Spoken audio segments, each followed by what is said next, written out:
Hello students, আমার চ্যানেলে তোমাদেরকে স্বাগত। শুরু করছি ক্লাস টেন 2027 মাধ্যমিক পরীক্ষার্থীদের জন্য একটি বাংলার ক্লাস। তোমাদের ফার্স্ট ইউনিট টেস্টে যে প্রবন্ধটা আছে, হারিয়ে যাওয়া কালিকলম, শ্রীপান্তের লেখা।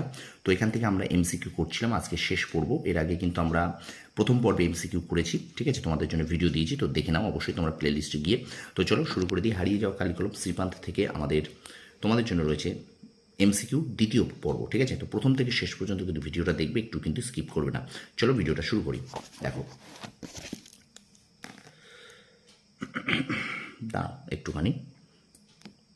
দেখো, প্রথম এবার 59 নম্বর, আগে কিন্তু একটি পর্ব হয়ে গেছে, এটি কিন্তু দ্বিতীয় এবং শেষ পর্ব। দেখো, বলছে কানে কলম গুঁজে দুনিয়া খোঁজেন দার্শনিক। লেখক শ্রীপান্তের ছেলেবেলায় দেখা দারোগাবাবুর কলম থাকতো পায়ের মোজায় গোঁজা। পরে প্রশ্ন, মহিলা যাত্রী ট্রাম থেকে নামছেন, কে একজন চেঁচিয়ে উঠল, ও দিদি, দিদি ড্যাশ আপনার খোপায় কলম। এক এক সময় বলা হতো, কি বলা হতো, কলম কায়স্ত চিনি গোঁফেতে রাজপুত। কলমে কায়স্ত চিনি গোঁফেতে রাজপুত লোকসাহিত্যের কোন শাখায় আছে? প্রবাদে।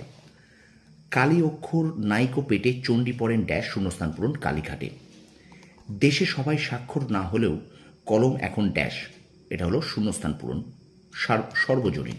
পরে প্রশ্ন দেখো, প্রাবন্ধিকের মতে পকেটমারদের কাছে কলম আজ কি অস্পৃশ্য। পরে প্রশ্ন, পণ্ডিতেরা বলেন কলমের দুনিয়ায় যা সত্যিকারের বিপ্লব ঘটায় তা হলো ফাউন্টেন পেন।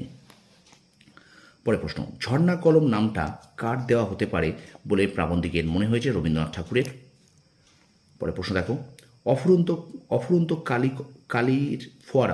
কালির ফোয়ারা যিনি খুলে দিয়েছিলেন তার নাম হলো Lewis Edson Waterman. Fountain pen আবিষ্কার করেন ওয়াটারম্যান। একটু শেয়ার করে দেবে স্টুডেন্টস। পরে প্রশ্ন দেখো, আমার মনে পড়ে প্রথম ড্যাশ কেনার কথা, উত্তর হবে ফাউন্টেন। তারপর প্রশ্ন দেখো, কলকাতায় নাকি কলমের দোকান কোথায় ছিল? কলকাতায় নামি কলমের দোকান কোথায় ছিল? কলেজ স্ট্রিটে। পরে প্রশ্ন, দোকানদারের কাছ থেকে প্রাবন্ধিক কি পেন কিনেছিলেন? জাপানি পাইলট। পরে প্রশ্ন, অনেকদিন পর্যন্ত বাঁচিয়ে রেখেছিলাম, কি বাঁচানোর কথা বলা হয়েছে? এটা হলো জাপানি পাইলটকে। ফাউন্টেন পেনের এক বিপদটি কি? পেনটি লেখককে নেশাগ্রস্ত করে। পরে প্রশ্ন, ফাউন্টেন পেন সংগ্রহ করতেন বিখ্যাত লেখক শৈলজানন্দ। পরে প্রশ্ন, বিখ্যাত লেখক শৈলজানন্দের ফাউন্টেন পেনের সংগ্রহ ছিল 2 ডজন। এই নেশা পেয়েছি আমি শরৎদার কাছ থেকে, বক্তা শৈলজানন্দ। পরে প্রশ্ন, তারও ছিল ফাউন্টেন পেনের নেশা, কার কথা বলা হয়েছে? শরৎচন্দ্রের। আদিতে ফাউন্টেন পেনের নাম ছিল রিজার্ভার পেন। পরে প্রশ্ন দেখো, আমি ছিলাম ড্যাশ ভক্ত কালি কলমের। পরে প্রশ্ন, আমি ছিলাম কালি কলমের ভক্ত অর্থাৎ ড্যাশ শূন্যস্থান পূরণ করো দোয়াত আর নিবের কলমের। আচ্ছা, হাই স্কুলে ভর্তির পর প্রাবন্ধিক ছুটি দিয়েছিলেন কাকে? কঞ্চির কলমকে। প্রাবন্ধিক কাঁচের দোয়াতে কালি বানাতেন কি দিয়ে? কালি ট্যাবলেট গুলে, ঠিক আছে? প্রাবন্ধিক কাঁচের দোয়াতে কালি বানাতেন কি দিয়ে? উত্তর হবে এখানে কালি ট্যাবলেট গুলে, ঠিক আছে? তারপর দেখো, বোতলে এবং দোয়াতে যে কালি পাওয়া যেত তার নাম কি? কাগজ কালি, সুলেখা কালি। পরে প্রশ্ন, বিদেশে উন্নত ধরনের নিব তৈরি হতো কি দিয়ে? গরুর শিং বা কচ্ছপের খোল কেটে। কখনো বা শিংয়ের নিবের মুখে বসানো হতো ড্যাশ শূন্যস্থান পূরণ করো হিরে। এসব দিয়ে মুড়ে ফাউন্টেন পেনকে আরও দামি পোক্ত করা হতো কি কি দিয়ে? সোনা, প্ল্যাটিনাম। শিক্ষিত ঘরে বা অফিসের টেবিল থেকে কি উধাও হয়ে গিয়েছে? দোয়াত কলম। একসময় লেখা শুকনো হতো কি দিয়ে? বালি দিয়ে।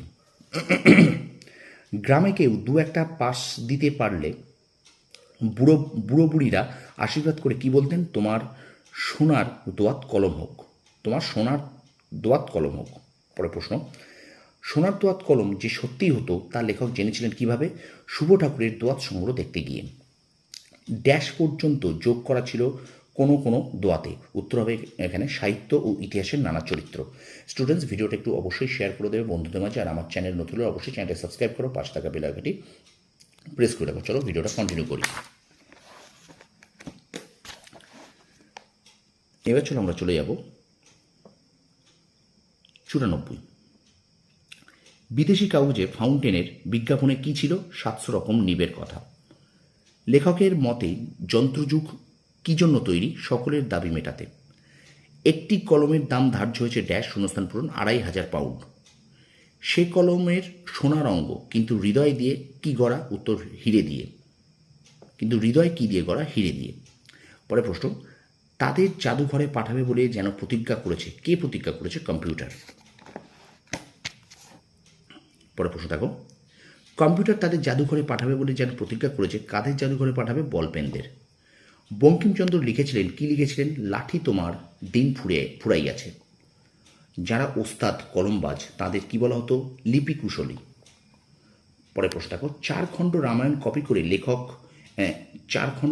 কপি করে একজন লেখক অষ্টাদশ শতকে কত টাকা পেয়েছিলেন? 7 টাকা। পরে প্রশ্ন, 19 শতকে 32,000 অক্ষর লেখানো যেত 12 আনায়।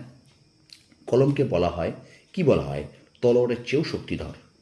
পরে প্রশ্ন দেখো, কলকাতার ইতিহাসেও এক ধরনের ড্যাশ কাহিনী রয়েছে শূন্যস্থান পূরণ ডুয়েল বা দ্বৈরথের।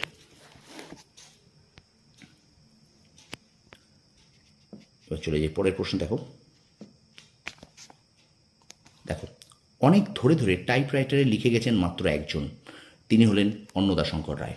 পরে প্রশ্ন দেখো, গত ক বছর ধরে কবি ড্যাশ ও টাইপরাইটার ধরেছেন? উত্তর হবে সুভাষ মুখোপাধ্যায়। গত বছর ধরে কবি ড্যাশ ও টাইপরাইটার ধরেছেন সুভাষ মুখোপাধ্যায়। সম্ভবত শেষ পর্যন্ত নিবের কলমের মান মর্যাদা বাঁচিয়ে রেখেছিলেন একমাত্র সত্যজিৎ রায়। পরে প্রশ্ন, সত্যজিৎ রায়ের অনেক সুস্থ সুন্দর নেশার একটি ছিল ড্যাশ, উত্তর লিপিশিল্প। উত্তর হবে লিপিশিল্প। পরে প্রশ্ন, রবীন্দ্রনাথ ঠাকুর ছবি আঁকতে শুরু করেছিলেন কোথায়? পাণ্ডুলিপির পাতায়। অক্ষর কাটাকুটি করতে গিয়ে আনমনে রচিত হয়েছিল ছন্দবদ্ধ ড্যাশ ছবি সাদা কালো। প্রাবন্ধিক শ্রীপান্ত কিসের ভক্ত? কালী খেকো কলমের। শ্রীপান্ত কিসের কাছে আত্মসমর্পণ করে বসে আছেন? বলপেনের কাছে। একবার নিবের কলমকে দেখা গিয়েছে কিসের ভূমিকায়? খুনির ভূমিকায়। কঙ্কাবতী ডমরুধর এর স্বনামধন্য লেখকের নাম ত্রৈলোক্যনাথ মুখোপাধ্যায়।